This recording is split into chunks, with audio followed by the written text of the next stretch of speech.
Okay, right. Welcome to our Christmas special office hours. So, if we get actually into the content we've got recently added, we'll start with. So, we added a margin line checker. Um, this is slightly different. So, we've always had the ability on a job sheet level to give you a warning at the top of the job sheet if the overall job sheet's margin is below an accepted threshold for the service type. But what this does is it will actually change um, it'll change the warning you get. So on the screenshot you can see in front of you the top item, the oil filter has a warning triangle because of a reason like that might not reach the desired margin. But we've added a feature that will change a warning to an error. So the warning triangle would change to a red flag if this feature is enabled. And with a red flag on a line, you can't post the job sheet. So it's a very restrictive setting.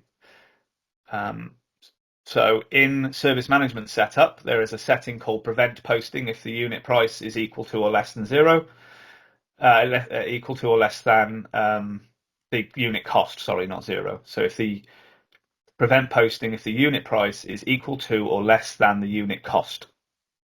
So what that will do is if this oil filter costs £60 and we're selling it for 55 instead of a warning, which is the default, it would give you a hard error. So there'd be a red flag and you will not be able to post the job sheet. That, of course, also applies if you have that setting turned on and you want to actually give someone something for free, discount it 100%, that will cause an error, which then means someone more senior in the business would need to actually post that job because you'll need to go remove settings to actually get that job to post. So again, it's a very restrictive setting, but some businesses it might be necessary. Okay, to recap on something we mentioned at the blend, there's the Garage Hive and Timetastic integration. So a recap on how that works. Your Timetastic employees would get synchronized to your resources. So your resources in Garage Hive are your technicians. And when they book a holiday, they will be blocked out in the schedule. So you can see in this image that technician 1 and 2 have got a holiday, and the reason for the holiday is also appended there on the back end. So they're having an absence, which is a holiday, and then they're traveling. Obviously, it would be more descript based on what you actually have in Timetastic. I can talk a little bit about what the integration actually does. So right now, it syncs with Timetastic every 2 hours, but we are considering dropping that to 15 minutes. So we're just ironing out the implications of that, but we probably will reduce that from 2 hours. But right now, it's 2 hours. When there is a absence in Timetastic, we will block the schedule for the resource for the duration of the absence. So a half-day absence in Timetastic will result in half the schedule being blocked. Holidays that are synced between Timetastic and the schedule do affect the available hours. So that should make sense to you. And also when an absence is cancelled in Timetastic, say they don't want the holiday anymore or some circumstance happened, then the block in the schedule will also be removed automatically, again, once there's been a sync. So right now you'll need to wait 2 hours for that to happen. I've got two more bullet points here. These things don't happen today. They're in development. They'll be tested soon, but it's just to let you guys know this is what's coming. So employees without a resource, so you'll have your front of house staff, for argument's sake, as employees in Timetastic. When they book holidays, we will add those to the schedule, and we're currently thinking of utilising notes and reminders for that. But again, it's in active development, so it's not hard and fast, but we'll probably make allocations in notes and reminders on the top of the schedule for those employees. So you'd get like front of house Sandra is off, or John is off because of whatever reason, as a note. Whereas with the technicians, we can obviously link it directly to their resource. And also in development is synchronizing bank holidays with the schedule, which I know a lot of people would like. Another feature we talked about at the blend was Garage Hive Copilot, but I thought it was well worth a recap. So because Garage Hive is built on Microsoft Dynamics 365 Business Central, we are blessed by Microsoft's heavy investment into AI capabilities, Microsoft Copilot as they call it, and so we've been utilising that technology to help bring that into Garage Hive. Right now, it's integrated into vehicle inspection estimates, and we use the data that is available on the vehicle inspection to through a prompt with Copilot to give us some sales pitch. So we will take the question, so in this example, a visual inspection of the front suspension, and the severity, so red, and then the answer that the technician has given. And in the actual vehicle inspection estimate, if you've got sales extended description enabled, you can see in this example the answer is no, because there is no description. So if you were to click on that, you can then draft it with Garage Hive Copilot if you've got it enabled, and AI will give you an example. There you go. Copilot will give you an example of a sales pitch that you can then send to the customer. So by clicking on keep it in the bottom left there, that would set that text as the sales description for that line. Most people will need to enable this feature in the system. There's documentation for it, or you can ask support. I think from memory, you search for I think if you search for Copilot, you'll find it, but it's something like Copilot capabilities or Copilot and AI capabilities, and you just need to enable it in there. However, on the latest versions of Business Central that are being rolled out automatically by Microsoft, that is auto-enabled for everyone. It's not optional. So some people will just have the feature enabled, some will need to go and turn it on themselves. Eventually, it'll be turned on for everyone automatically. But that's not the Garage Hive side of things. That is enabled for everyone, to be clear. That's specifically telling your Business Central instance that you're happy for it to use AI capabilities. Is optional for previous versions that haven't been upgraded yet on the Microsoft side. Okay, so to harmonize what the front of house are capable of doing with what the technicians are capable of doing, we added the ability to set them on hold, technicians on hold. So by right-clicking on an allocation on a resource in your schedule, you've always been able to start or end the technician if you needed to. I always advise making the technician do their own clocking, but if there's some reason you need to do it for them, then you've always been able to do the start and finish, but you can now also put a technician on hold. So that was just more of a harmonization feature. But this one is perhaps quite powerful to people that can't utilize any of our integrations. So we've added vehicle data to purchase order printouts. So a lot of you probably won't ever print out a purchase order, but you may have not known that you can actually email purchase orders directly to your vendors. So if you aren't utilizing one of our integrations, or you can't use one of our integrations for a supplier, you can, of course, raise a MISC line for an oil filter. In this example, there's a part number, but it would be MISC, it would say oil filter, but you can then email that over to your vendor, and the vehicle data is in the top right-hand corner, so they should be able to get you the parts you need without you having to make that phone call. So if you do have a vendor that isn't integrated with us, or you can't use integration for some reason, it would be worth having a chat with them. Like, hey, if we adopt this process where we email you purchase orders, the vehicle data is there. Will you just act on that, and then we can not phone you so much? And that, of course, is a benefit to both you and them, as long as there's some trust there that they actually action those emails as soon as they come through. Another really, really useful feature, we added the ability, we added a notification to the top of job sheets. So if a technician spends more time clocked on a job than you have allocated to the lines of the job, then you'll get this warning.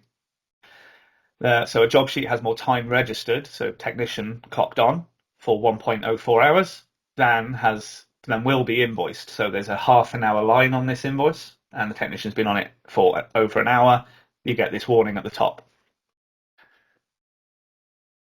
And to talk about our Stripe integration. So we chose to integrate with Stripe after being notified that Pay360 that we were integrated with for e-commerce was closing in November. So that's now done and dusted, and obviously no one's using it anymore.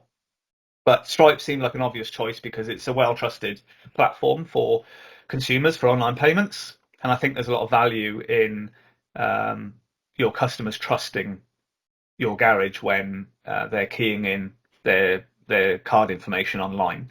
So that's one of the main reasons for Stripe. But also Stripe offers a plethora of payment methods.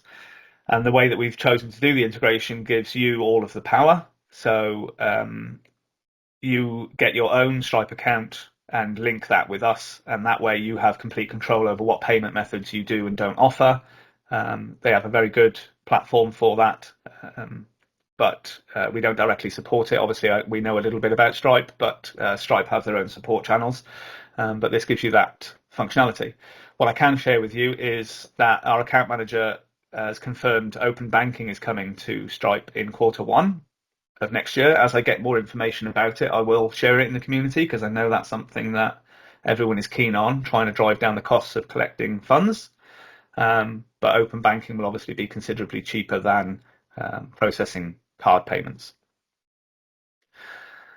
So our Stripe integration is used for Pay by Garage Link e-commerce, as I mentioned before. It's particularly useful for taking deposits for special order parts, and it can also be used to take payments for completed jobs. So after the job's done, if the customer can't get to you before you're closed, you can use Pay by Garage Link to request payment in advance, and then you can leave the keys out in a secure lockbox or something for the customer to collect out of hours.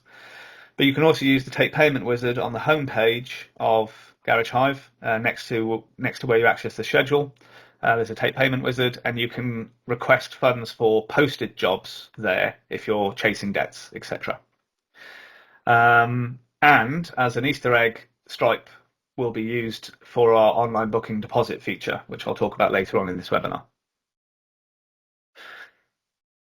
Another invoice print layout option that we've added is the ability to show the invoice values, the discount values of invoices and estimates.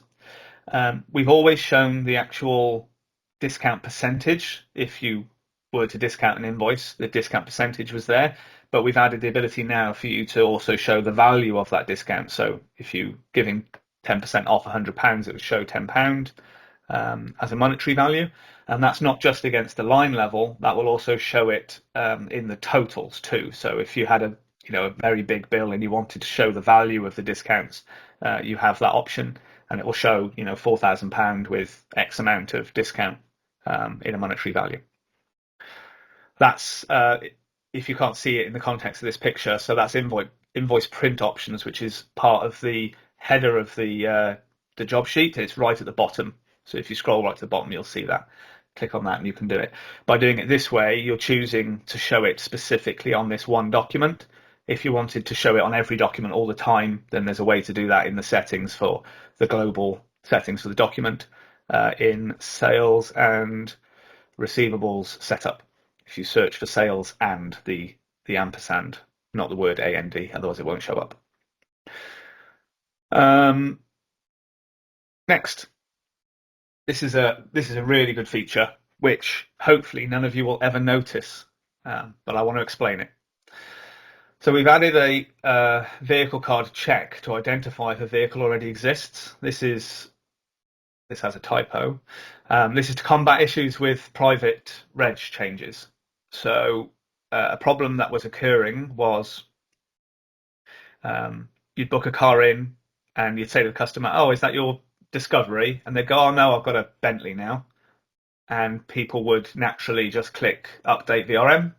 But what that was doing was just changing the changing the Land Rover to a Bentley, and that causes problems because the history for the vehicle is connected to the vehicle card, of course. And in this case, the actual vehicle is a new vehicle. So what we've done is set some logic up in the system. So when you are looking up a vehicle, by its reg number. We check if the VIN number returned by the lookup is the same as the VIN number on the vehicle card, meaning that the vehicle is the same vehicle. And if it's not the same, then we will automatically create a new vehicle card and remove the reg from the old vehicle card.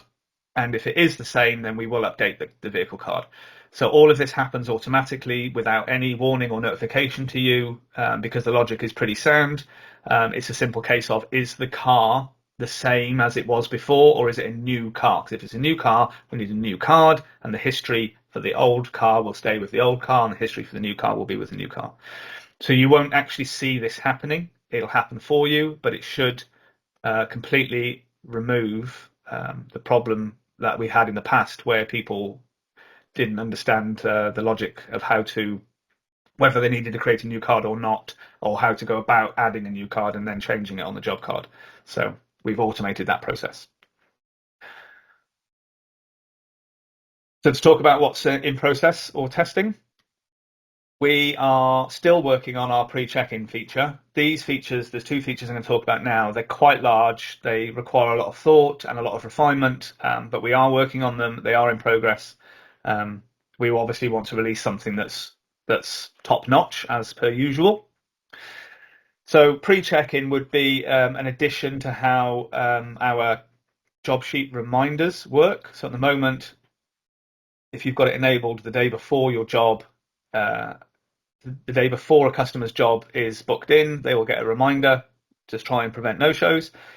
What we'll add is a link to a garage link there that they can click on, and that will open a page for them to review the job that they're coming in for tomorrow.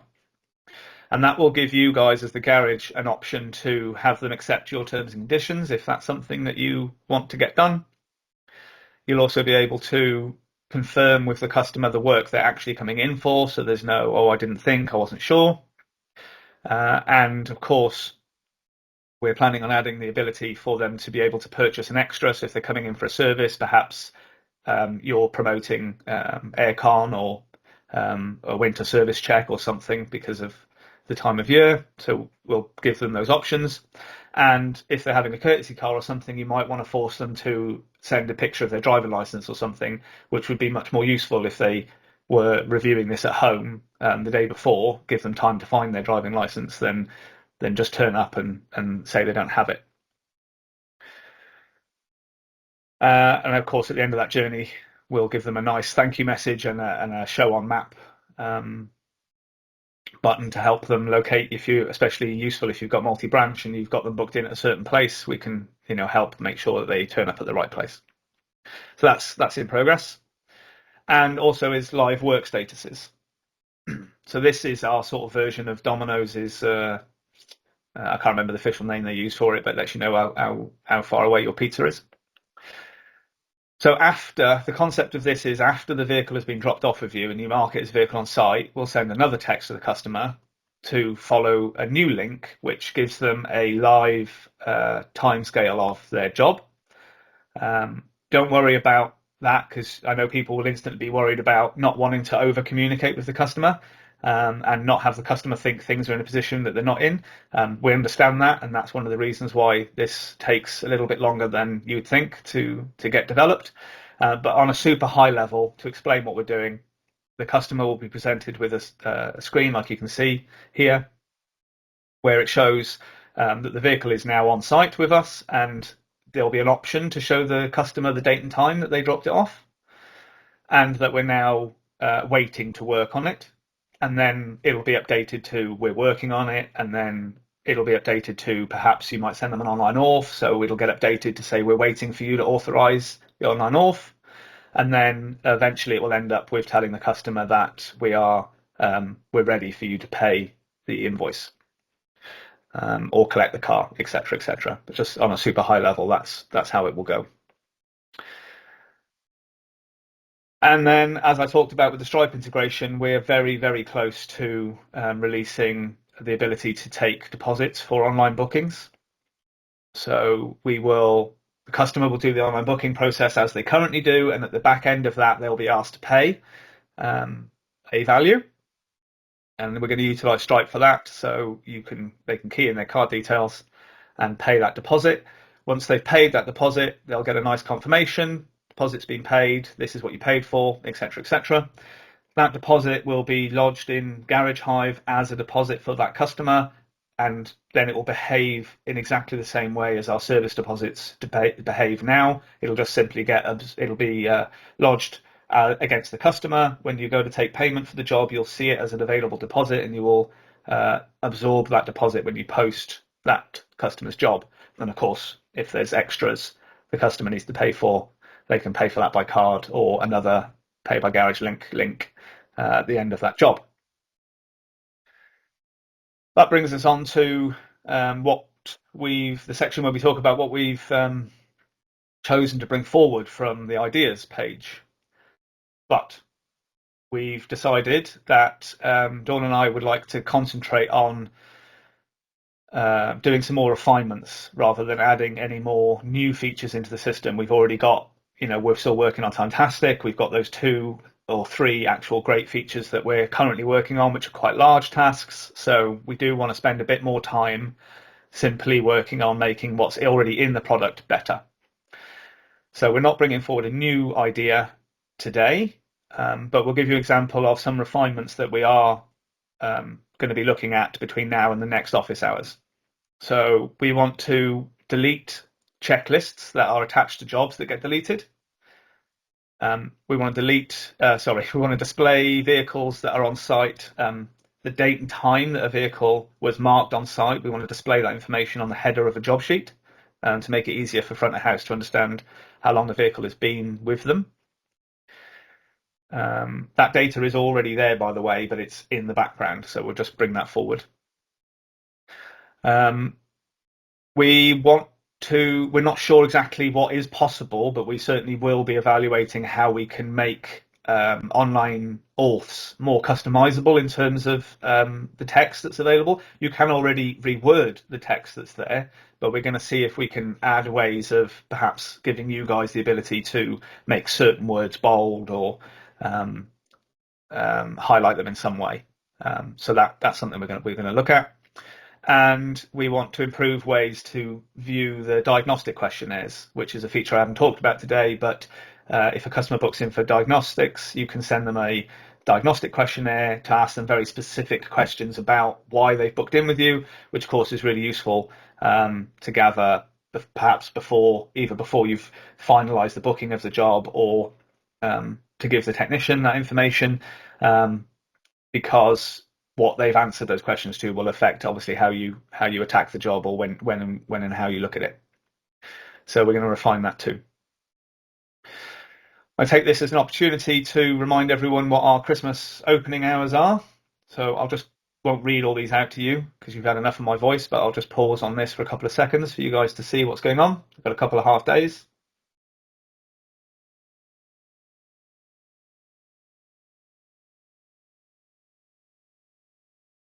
And that brings us to the end of this Christmas special. And we'll open this up now for Q&A if anyone's got any questions. And I also want to take this as an opportunity to wish all of our customers a Merry Christmas and a very